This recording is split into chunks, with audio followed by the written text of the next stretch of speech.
Hi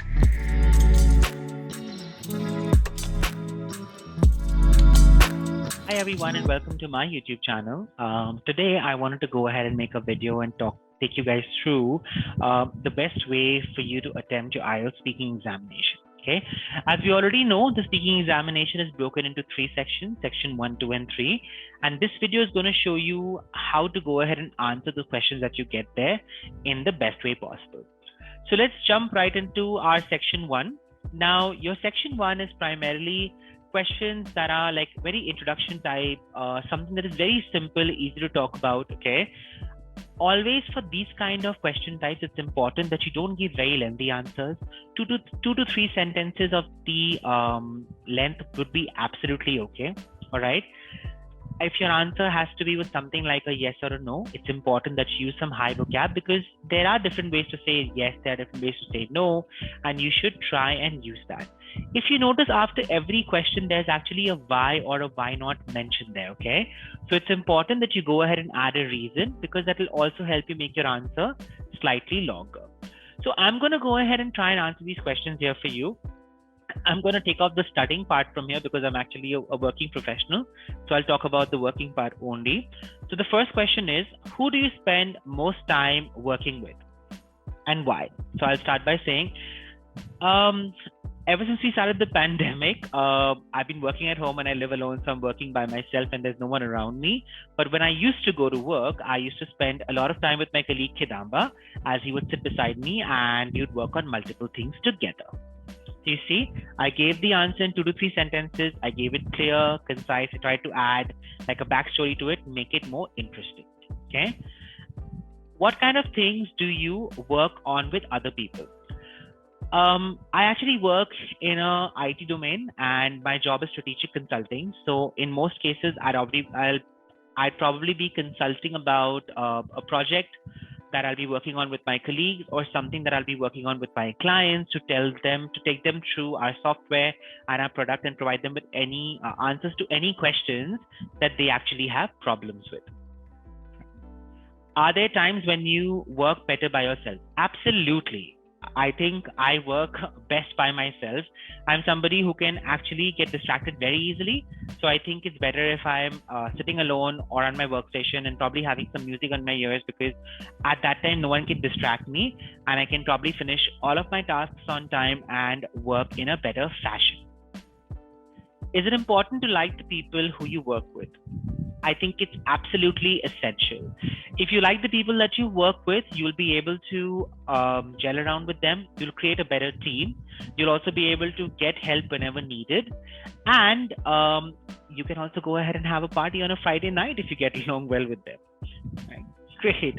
So yeah, if you see, I went ahead and gave them very short, crisp answers to this question. I did not do too much over here, because, if you spend too much time answering the questions here, you might just end up using up your exam time. All right. So just give them simple, easy answers. You might just get more questions than 4 questions as well. You might just get around 7 to 8 questions sometimes, but it's important that you answer them in the most direct manner possible.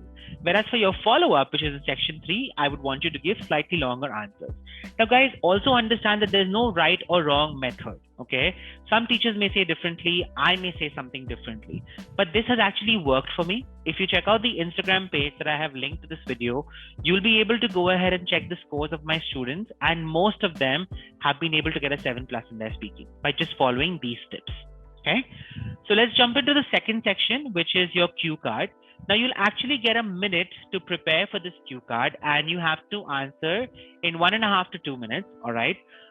It's like I mentioned here on the tips, it's always good for you to go ahead and note down the points that you're going to speak about. Makes it easy for you to elaborate. A good trick is always to follow each and every bullet point that is here, the cues that are given to you here. Go one by one in order. Makes it easier for you to also plan it out in your head and speak. It's okay even if you go back and forth, as long as you're covering all the points. That's the reason why they've given the cues over here. And you should definitely add some high vocabulary here. It's important to go ahead and add a couple of idioms over here. Now, a few things that I tell all of my students is that one of the easiest idioms to add is to say that you are happy. Happy is something that you can use in almost any cue card. The idioms for happy would be I was on top of the world, I was on cloud nine, I was over the moon, all of that you could use. And one more idiom that most of my students that I teach them when they are giving their speaking test would be to cut the long story short. The way to end a cue card would be to cut the long story short and then just talk about the topic. So in this case, it would be to cut the long story short, this is the tourist attraction that I enjoyed visiting. So I'm going to switch on my timer on my phone and I'm going to go ahead and speak on this topic. Okay, so I'm going to set the timer for 2 minutes and I'll try to wrap this up within 2 minutes. Okay, so let's go ahead and begin. I'll start by giving like a background statement and I'll then proceed further. So I'm starting my timer right now. Thank you for giving me such a relatable topic. I'm one of those lucky few people who's had the opportunity to travel to different places.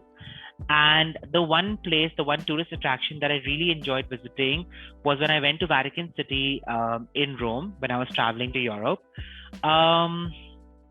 This is actually one of the biggest churches in Catholicism.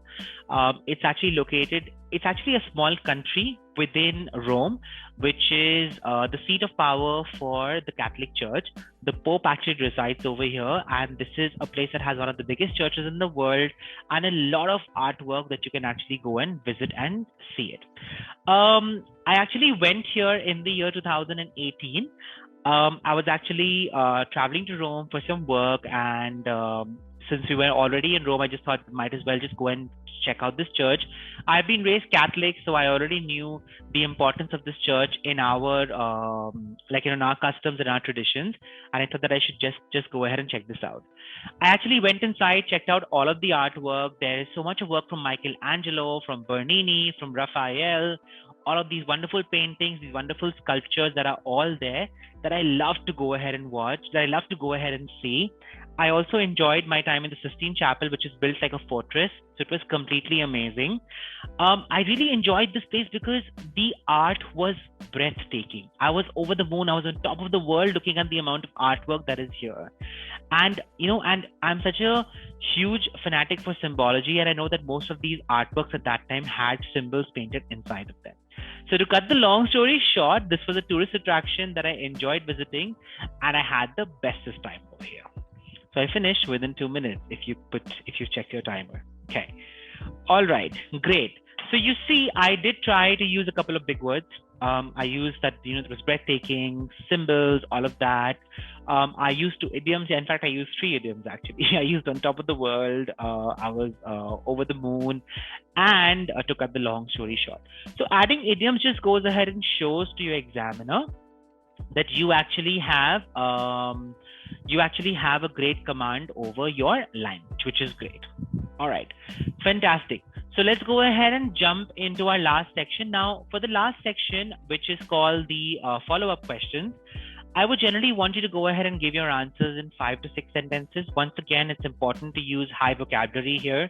Whenever you have any questions that actually asks you for opinion, because you have to give longer answers here, try not to take a side. Try to go ahead and give like a middle neutral ground, because then you'll have a lot more to speak on, and it will make your answers sound intelligent as well. Okay, so let's start with the first one. What are the most popular tourist attractions in your country? I'm from India, and India is a country that has it all. It has mountains, it has plains, it has beaches, it has the plateau, it has great rivers flowing from one end of the country to the other end of the country.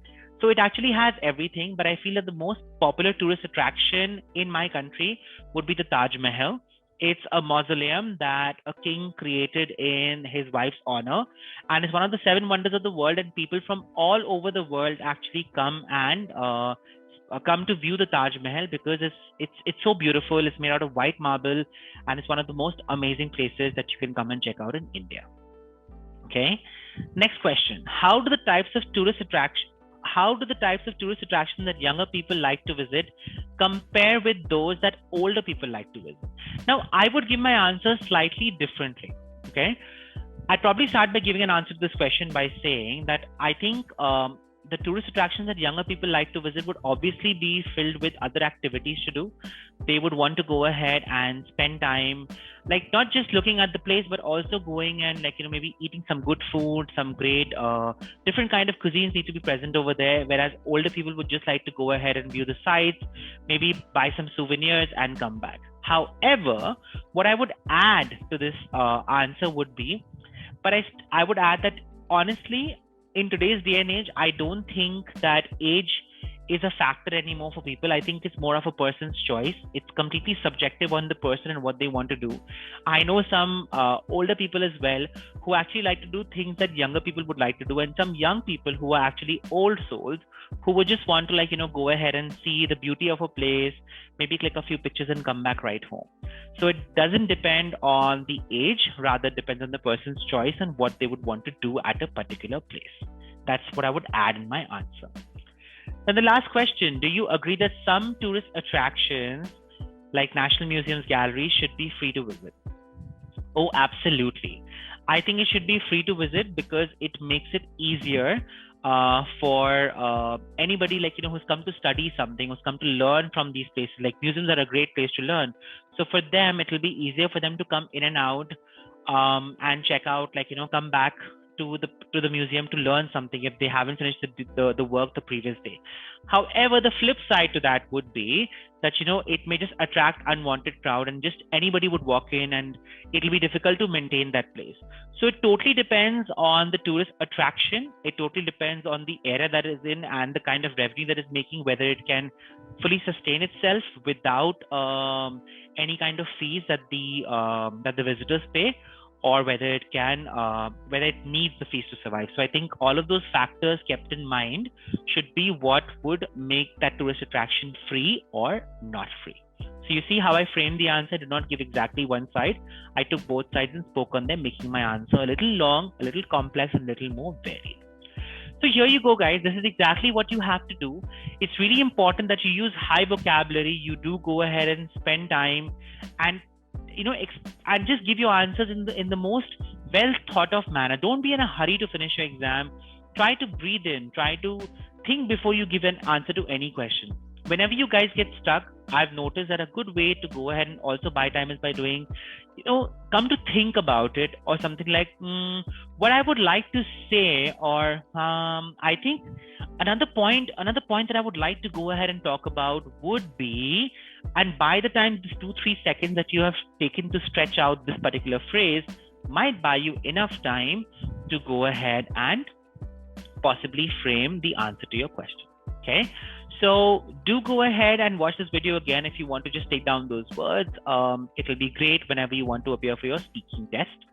And yes, if you do want any private classes, feel free to reach out to me. My number is already mentioned here. And otherwise, for any kind of free tips and tricks, feel free to go ahead and subscribe to my page. Make sure you click on the bell icon to get updates, and do share it with your friends. Thank you so much.